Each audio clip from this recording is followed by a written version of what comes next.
ગાંધીનગરના મુખ્ય ગણાતા ઘર રોડ પાસે અચાનક એક અત્યંત વિશાળ ભૂવો પડવાની ઘટના સામે આવી છે.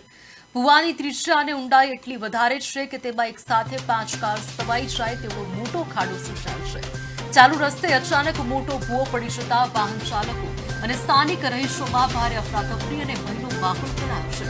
આ ઘટનાને પગલે માર્ગ પરથી પસાર થતા વાહન ચાલકોની સુરક્ષા સામે ગંભીર સવાલો ઉભા થયા છે અને તંત્ર દ્વારા વહેલી તકે ભૂવાનું સમારકામ કરાવવામાં આવે તેવી માંગણી ઉઠી છે.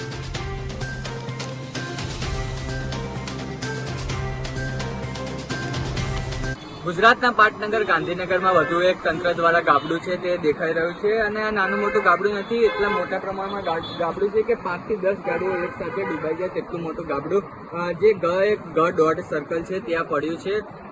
એટલા પ્રમાણમાં ગાબડું પડ્યું છે કે સાથે રોડ સાથે આજુબાજુની જમીન જે ફૂટપાથ છે તે આખું ગાબડું છે તે અંદર લઈ ગયું છે. અહીંયા બાજુમાં ઝાડ હતું, ઝાડ બી આખું વૃક્ષ અડધી તૂટીને અંદર જતું રહ્યું છે.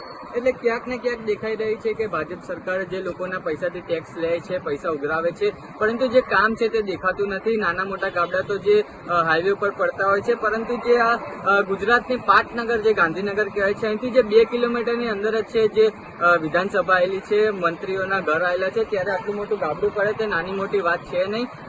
તમે જોઈ શકો છો કે એટલું મોટું પ્રમાણમાં ગાબડું પડ્યું છે જેમાં પાણીની લાઈન છે તે બી તૂટી ગઈ છે અને અનેક જે ખાડાઓ છે તે દર્શાઈ રહ્યા છે. અને એટલું મોટું ગાબડું છે કે 5 થી 10 એક્ટિવા અને 8 થી 10 જે ગાડી છે તે અંદર સમાઈ જાય અને કોઈને